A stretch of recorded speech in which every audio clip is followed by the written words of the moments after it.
Assalamualaikum warahmatullahi wabarakatuh teman-teman PPG. Selamat datang di Johor Indonesia Channel. Pada kesempatan kali ini saya akan berbagi soal dan pembahasan pretest PPG part 17.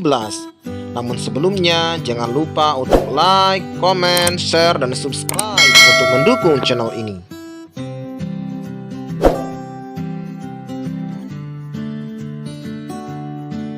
Baiklah teman-teman, pokok bahasan berikut ini yaitu mampu merancang pembelajaran dengan menerapkan prinsip-prinsip yang memadukan pengetahuan atau materi ajar, pedagogik, serta teknologi informasi dan komunikasi atau technological, pedagogical, and content knowledge dan pendekatan. Kita mulai dari soal nomor 1. Pada suatu pembelajaran pola dan fungsi, terdapat beberapa siswa belum paham dengan konsep yang dipelajari karena ada beberapa konsep-konsep sebelumnya yang belum dipahami dengan baik oleh siswa. Langkah yang sebaiknya dilakukan oleh guru adalah, nah kata kuncinya di sini siswa belum paham dengan konsep yang dipelajari karena ada beberapa konsep-konsep sebelumnya yang belum dipahami dengan baik. Maka hal yang sebaiknya dilakukan guru adalah opsi yang A, mengulang kembali penyampaian materi konsep-konsep yang terdahulu yang mendasari konsep yang akan diajarkan. Kemudian pilihan yang B, memberikan contoh-contoh yang lebih banyak untuk memperjelas konsep yang sedang dibelajarkan. C, menunjukkan buku-buku yang sebaiknya dibaca siswa untuk bisa memahami konsep yang akan dibelajarkan. Pilihan yang D, memberikan soal-soal yang mengarah pada pola dan mengingat kembali konsep-konsep sebelumnya yang mendasari konsep yang dibelajarkan. Opsi yang E, memberikan latihan-latihan soal yang lebih banyak kepada siswa terkait konsep yang dibelajarkan berdasarkan pengalaman guru di lapangan. Karena di sini terdapat beberapa siswa ya, tidak semua siswa yang belum paham. Maka hal yang sebaiknya dilakukan guru untuk mengefisienkan waktu adalah pilihan yang D teman-teman, yaitu memberikan soal-soal yang mengarahkan pada pola dan mengingat kembali konsep-konsep sebelumnya yang mendasari konsep yang dibelajarkan. Jadi pilihan yang tepat adalah opsi yang D teman-teman. Kita lanjut ke soal nomor 2. Seorang guru ingin mengetahui sikap atau reaksi siswa terhadap peristiwa tsunami Aceh yang diputar dari VCD. Cara penilaian yang paling tepat untuk mengukur reaksi atau emosi anak adalah opsi yang A, pengamatan langsung, B, wawancara, C, angket, D, kuesioner. Jadi yang paling sesuai adalah untuk mengetahui reaksi siswa adalah dengan melakukan pengamatan langsung teman-teman. Jadi yang tepat adalah opsi yang A. Kita lanjut ke soal nomor 3. Terdapat indikator pencapaian kompetensi, yaitu mengidentifikasi pemanfaatan sumber daya alam hayati bagi kesejahteraan masyarakat di sekitar lingkungan tempat tinggal. Di sini indikatornya adalah mengidentifikasi, termasuk C1 teman-teman ya. Nah, yang ditanyakan di sini jenis instrumen penilaian relevan untuk mengukur indikator adalah, nah di sini pilihannya observasi, portofolio, uji petik produk, dan tes tertulis. Jadi yang paling tepat untuk mengukur indikator mengenai mengidentifikasi ini adalah tes tertulis teman-teman. Jadi yang tepat adalah opsi yang D. Kita lanjut ke soal nomor 4. Pak Johrindo adalah guru kelas 5 SD. Beliau akan menyusun RPP dengan KD 3.3, meringkas teks penjelasan atau eksplanasi dari media cetak atau elektronik. Hal pertama yang dilakukan adalah mengembangkan indikator. Salah satu rumusan indikator pencapaian kompetensi yang tepat untuk KD tersebut adalah, kita ingat di sini kata kerja operasionalnya adalah meringkas teman-teman ya. Ini termasuk berpikir tingkat tinggi teman-teman, yaitu meringkas. Kita lihat pilihannya. Opsi yang A, membedakan informasi teks eksplanasi dari media cetak dan elektronik. Nah, membedakan ini masih dalam tahap berpikir rendah, teman-teman ya. Kemudian yang B, menyampaikan pokok-pokok informasi secara tertulis. Kemudian yang C, membuat bagan pokok-pokok informasi dari teks eksplanasi yang dibaca. Nah, membuat ini termasuk dalam kategori C6. Ini tingkatannya sudah tinggi ini teman-teman, berpikir tingkat tinggi. Kemudian yang D, mengidentifikasi informasi dari teks eksplanasi dari media cetak. Nah, mengidentifikasi ini termasuk C1, kategorinya masih rendah ini teman-teman. Kemudian yang E, mengamati teks eksplanasi dari media cetak. Mengamati juga termasuk berpikir tingkat rendah, C1. Jadi, berdasarkan rumusan indikator pencapaian kompetensi yang tepat untuk KD ini adalah opsi yang C, teman-teman, yaitu membuat bagan pokok-pokok informasi dari teks eksplanasi yang dibaca. Nah, ini kategorinya C6, teman-teman. Ini sudah hot, teman-teman ya, yaitu berpikir tingkat tinggi. Jadi yang tepat adalah opsi yang C, teman-teman. Kita lanjut ke soal nomor 5, teman-teman. Ibu Eva Miria telah melakukan penilaian harian untuk materi teks puisi. Dari 30 siswa yang mengikuti penilaian, ada 12 siswa yang memiliki nilai 80-90. 6 siswa memiliki nilai 75-79. KKM nilai bahasa Indonesia di semester itu adalah 75, teman-teman. Dari jumlah siswa yang belum tuntas, ada 2 siswa yang lemah di 2 KD tertentu, sedangkan siswa lain lemah di seluruh KD. Dengan demikian, Bu Eva Miria akan memberikan remedial dengan cara. Nah, kita harus pahami di sini teman-teman, teknik-teknik dalam melakukan pembelajaran remedial kepada siswa. Nah, adapun bentuk pelaksanaan pembelajaran remedial ini, yang pertama, pemberian pembelajaran ulang dengan metode dan media yang berbeda jika jumlah peserta yang mengikuti remedial lebih dari 50%. Artinya, yang tadi itu kurang dari 50%, teman-teman. Ada 18 siswa yang tuntas, sedangkan 12 lainnya belum tuntas.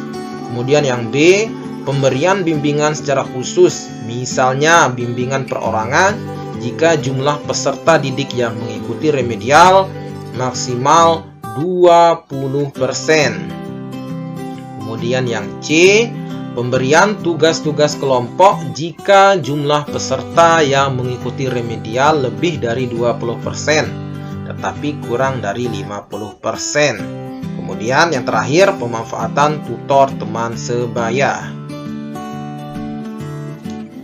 Nah, kita perhatikan pilihannya di sini karena terdapat 18 orang siswa yang tuntas, artinya lebih dari 50% yang sudah tuntas ini teman-teman. Sisanya 12 orang. Ya, ada 2 siswa yang lemah di 2 KD tertentu, sedangkan siswa lain lemah di seluruh KD. Maka, cara remedial yang dilakukan oleh Bu Eva Miria adalah, kita perhatikan di sini, opsi yang A, 12 siswa tersebut diberi pembelajaran ulang dengan menggunakan metode dan media baru. Ini tidak termasuk teman-teman ya. Kemudian yang B, 12 siswa tersebut melakukan bimbingan tutor sebaya agar tuntas bersama. Ini juga tidak teman-teman ya. Kemudian yang C, 10 siswa diberi proyek dengan topik 2 KD dan 2 siswa diberi pembelajaran ulang. Nah, ini terbalik teman-teman ya. Karena yang tidak mengerti tentang 2 KD itu adalah 2 orang siswa, sedangkan 10 lainnya itu sama sekali lemah di seluruh KD. Kemudian yang D, 12 siswa tersebut mengerjakan ulang soal penilaian agar hasil lebih baik. Ini juga tidak tepat teman-teman. Kemudian yang E, 10 siswa mengerjakan tugas tertentu dan 2 siswa mengerjakan tugas dengan topik 2 KD yang belum tuntas. Nah, ini yang paling sesuai teman-teman, adalah opsi yang E. 10 siswa mengerjakan tugas tertentu, dan 2 siswa mengerjakan tugas dengan topik 2 KD yang belum tuntas. Jadi yang tepat di sini adalah pilihan yang E, teman-teman. Kita lanjut ke soal nomor 6, teman-teman. Bu Raifa akan menyampaikan materi dengan KD 4.6, yaitu melisankan puisi hasil karya pribadi dengan lafal, intonasi, dan ekspresi yang tepat sebagai bentuk ungkapan diri. Agar materi tersampaikan dengan lengkap, materi yang harus disampaikan Bu Raifa adalah, nah kita lihat pilihan yang A, fungsi puisi, konsep puisi, langkah-langkah menulis puisi, cara menyajikan puisi dengan lafal, intonasi, dan ekspresi. Kemudian yang B, konsep pembacaan puisi, unsur pembangun puisi, langkah-langkah menulis puisi menjadi parafrase, cara menyajikan puisi. Ini opsi yang A dan opsi yang B tidak tepat, teman-teman.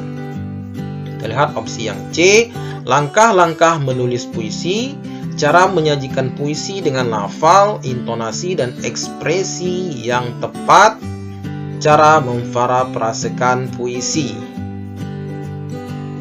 Nah, opsi yang C juga tidak tepat, teman-teman, karena di sini tidak ada yang diminta untuk memparafrasekan puisi. Kemudian opsi yang D,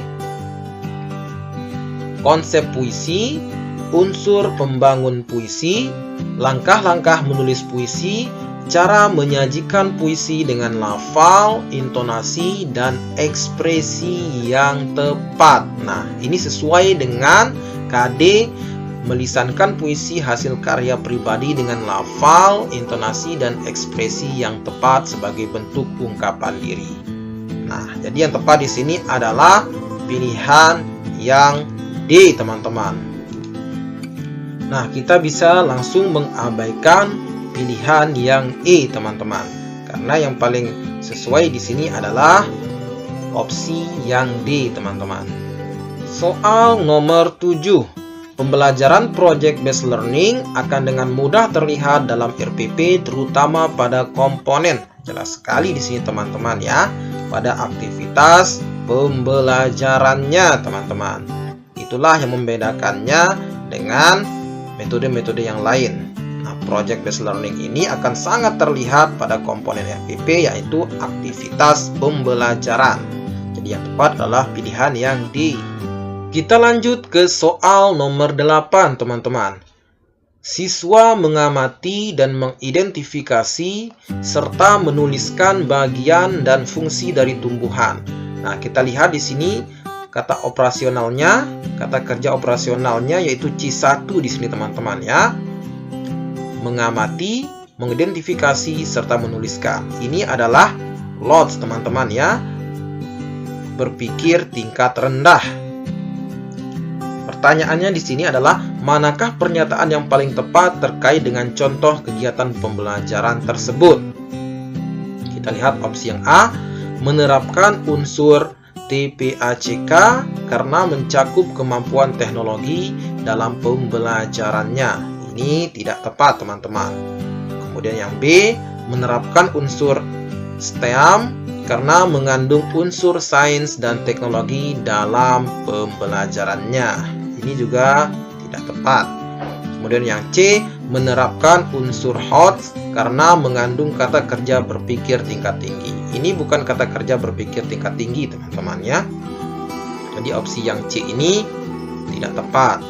Kemudian yang D, menerapkan unsur LOTS karena mengandung kata kerja berpikir tingkat rendah. Jadi yang paling tepat di sini adalah opsi yang D, teman-teman, karena sesuai dengan kata kerja operasional yang ada pada soal. Jadi pilihan yang tepat adalah pilihan yang D. Nah, sebelum kita masuk ke soal nomor 9, alangkah lebih baiknya kita pahami dulu apa yang dimaksud dengan istilah-istilah yang tadi itu. Yang pertama, TPACK atau Technological Pedagogic Content Knowledge merupakan pembelajaran yang menggunakan penerapan gabungan sistem pendidikan yang mengedepankan teknologi dan aplikasi atau konten tertentu dalam pembelajaran. Pembelajaran ini melibatkan 7 domain pengetahuan yang saling berkaitan antara satu dengan yang lain. Kemudian STEAM adalah sebuah pendekatan pembelajaran yang menekankan pada hubungan pengetahuan dan keterampilan, science, teknologi, engineering, art, dan mathematics, disingkat dengan STEAM, untuk mengatasi masalah.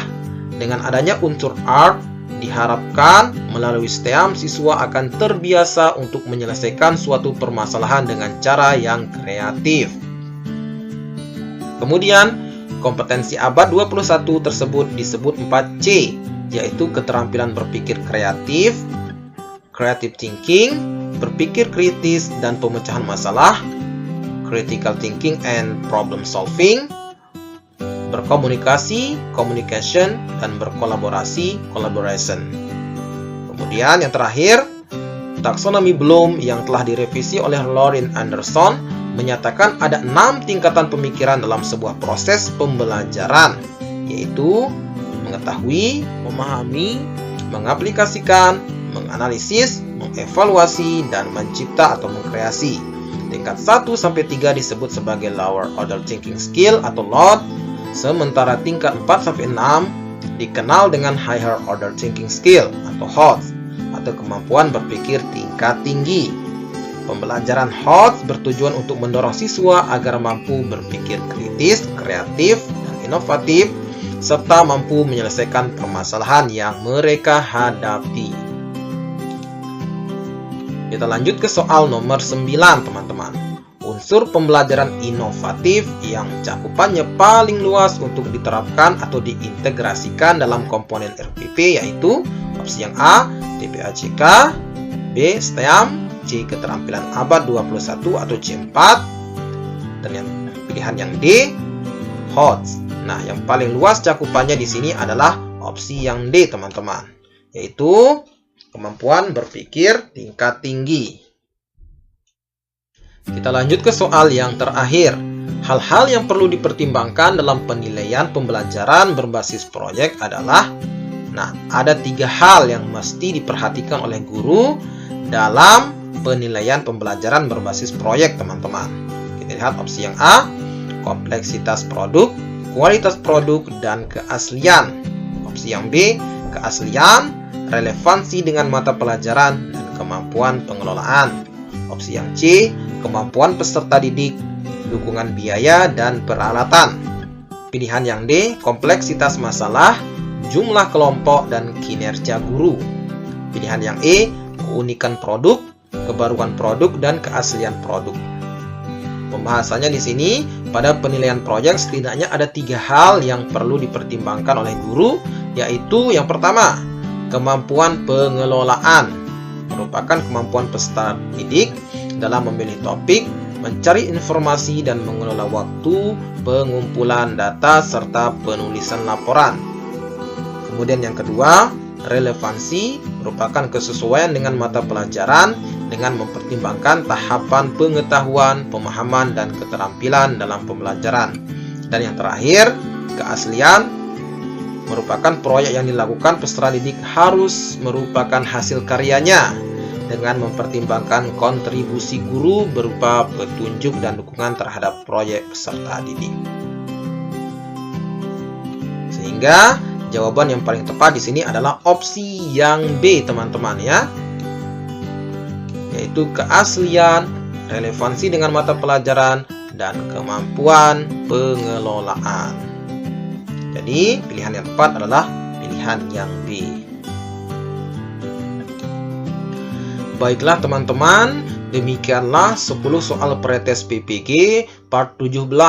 Semoga bermanfaat bagi kita semua. Jangan lupa untuk like, comment, share, dan subscribe untuk mendukung channel ini.